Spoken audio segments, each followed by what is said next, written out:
Hello everyone, welcome back to Changfied YouTube channel, your trusted source for latest update across South Sudan and beyond. Today we have two major stories that are creating a strong reaction across South Sudan and the international community. First, the United States government has announced visa restrictions against individuals accused of damaging peace effort in South Sudan. Second, we'll talk about the newly appointed Chief of Defense Forces, General Santino Dengwal, has spoken about former opposition fighter and their possible integration into the National Army. Before we proceed, I would like you to help the channel by subscribing, turn on the notification bell so whenever we upload a new video, you can be notified. Let's begin our report with U.S. announces visa restriction over South Sudan peace crisis. The United States government has announced new visa restriction targeting people accused of blocking peace effort in South Sudan. The announcement came from the U.S. Department of State on Tuesday in Washington, D.C.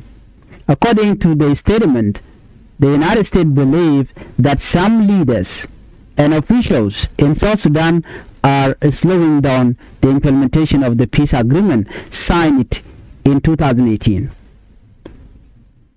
The U.S. government say the peace agreement was meant to end years of fighting and help bring stability to the country. However, many important parts of that agreement have still not been fully implemented.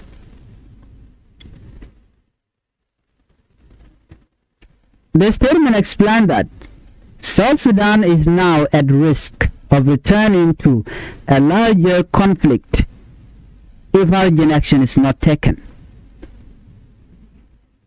The United States did not immediately release the names of the individuals affected by the visa restriction, but officials say the measures are aimed at people accused of undermining peace, feeling conflict, and engaging in corruption.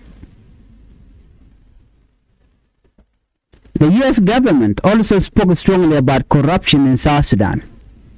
According to the statement, several investigations have shown that public money and foreign aid meant to help ordinary citizens were allegedly stolen or misused by some officials and organizations in South Sudan. The statement also mentioned military operation in northern Jonglei State. According to U.S. military activities in the area have caused massive displacement of civilians. Reports said around 300,000 people have been forced to leave their home due to insecurity and violence. The United States also warned that the humanitarian situation in some parts of South Sudan could become worse, with fear of hunger and famine increasing in affected areas. Another major concern raised by the U.S. government was the issue of human rights abuses. The statement said there are credible reports of killing and violent targeting members of the Nuer community.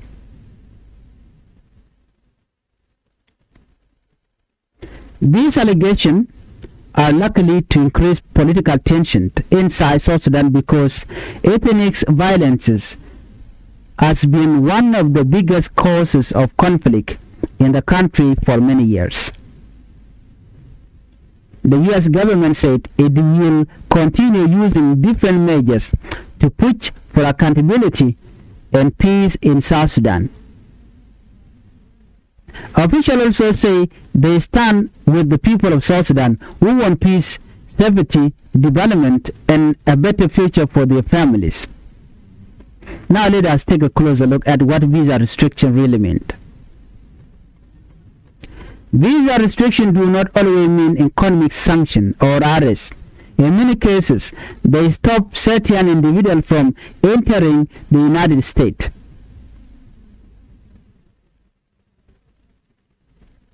The U.S. government often uses visa restriction as a political message to show that it is unhappy with the action of certain leaders or officials. This move can also damage the international reputation of those targeted.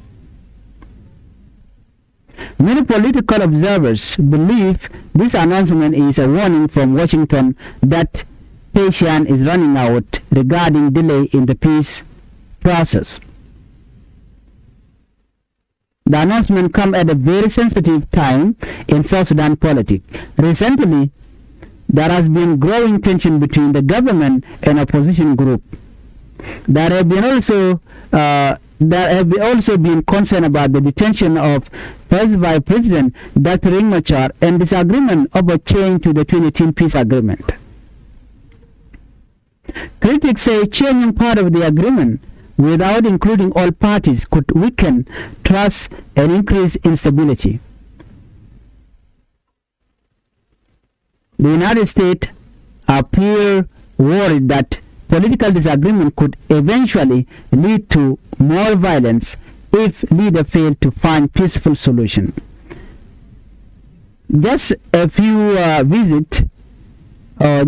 days before the visa announcement, senior U.S. officials visited Juba and reportedly urged leaders to restore peace and improved governance.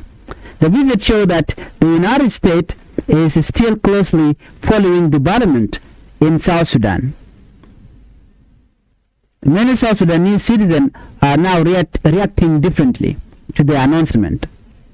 Some people support the U.S. decision and believe international pressure is necessary to force leaders to respect the peace agreement.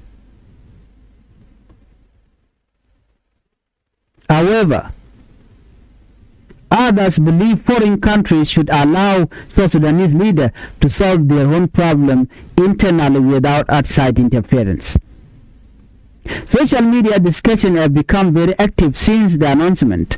Some citizens are asking whether the visa restriction will truly change the political situation or whether they are only symbolic action.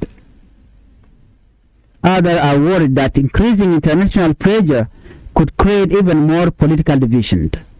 At the same time, humanitarian organizations continue calling for peace because ordinary civilians are suffering the most from insecurity and economic hardship. Many families across the country are facing difficult living conditions, high food prices, displacement, and lack of services. Analysts say the future of South Sudan will depend heavily on whether political leaders can return to dialogue and fully implement the peace agreement. Without trust between political groups, the peace process may continue facing challenges. For now, the world is watching closely to see how South Sudan leader respond to the latest move by the United States. And let's move on. Our second top story is about SSPDF, South Sudan People Defense Force chief speak on former rebel force. South Sudan newly appointed Chief of Defense Forces, General Santino Deng, has called on former opposition fighter who joined the government side to remain patient as authorities prepare possible integration plan. In a statement released on Monday, General Santino Deng asked the group to remain on standby while waiting for further instructions. According to the statement, this group may later be recognized and integrated into the South Sudan People Defense Forces, also known as SSPDF. The statement mentioned several commanders and forces from different regions of the country. Among the group names were forces linked to General Johnson Willing in Malakal and Lone Wolf forces connected to several commanders. Other groups from Bargazal, Equatoria, Unity State, and other areas were also included. The military leadership said South Sudan belonged to all citizens and encouraged the group to support peace, unity, and national development. The announcement is connected to the 2010 peace agreement. One of the most important part of that agreement was the unification of army forces. The plan was to bring government soldiers and opposition fighters together into one national army. Leaders hope that a unified or united army would reduce conflict and help build trust between former enemies. However, the process has faced many delays over the year. Some forces have still not been fully trained, registered, or integrated into the official military structure. As a result, many army groups continue operating outside a unified command system. Security experts say this situation remains dangerous because separate army groups can easily create instability during political disagreement. The integration of forces has always been one of the biggest challenges in South Sudan peace process. Funding shortages, mistrust between political leaders, and logistical problems have slowed progress. In recent months, tensions have increased again in some part of Upper Nile State and other regions. Report of renewed clash between SSPDF forces and SPLIU fighters have raised fear that the peace agreement could weaken further. That is why many observers believe General Santino Deng's statement is important. The military leadership may be trying to prevent confusion and maintain communication with army groups waiting for integration. Some citizens see the statement as a positive sign that authorities still want to continue implementing the peace agreement. Others remain skeptical because similar promises have been made before without full implementation. Depend on trust, transparency, and commitment from all parties involved. Without full security reform, it may be difficult to achieve long-term peace. Another important issue is the condition of former fighters themselves. Many soldiers in training centers across the country have reportedly faced difficult conditions, including shortage of food, medicines, and shelter. Human rights groups and civil society organizations have repeatedly asked the government and international partners to improve conditions for unified forces. The issue of military integration is not only about security, it is also about national unity. Supporters of the peace agreement believe that bringing different army groups together into one professional army can help reduce ethnic division and build a stronger nation. However, if the process fails, tension could continue growing.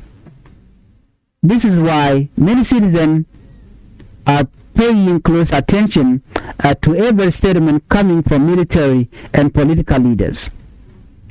Well, when we look at these stories, we can see that South Sudan is currently facing serious political and security challenges. On one side, there is growing international pressure from the country like the United States. On the other side, there are ongoing internal struggles related to security arrangement and political trust. The peace agreement signed in 2018 was supposed to help the country move forward from war and instability. Although progress has been made in some areas, many important issues remain unresolved. Citizens across South Sudan continue hoping for peace, economic growth, and better living conditions. Young people especially they want opportunities. They want education and job and stability. But without political unity and a strong institution, development becomes very difficult. Many people are now asking important question like, will the government and opposition return fully to dialogue, or will the implementation of the peace agreement improved? Will international pressure help leaders focus more on peace, or will political tension continue increasing? Only time will tell. What is clear is that ordinary South Sudanese people continue carrying the biggest burden during time of instability. Families want peace, children want education, communities want security, and citizens want leaders to focus on unity instead of conflict. If you are new here to Changfied YouTube channel, please help the channel by subscribing, turn on the notification bell so whenever we upload a new video, you can be notified. Let's meet on the next video. Bye-bye.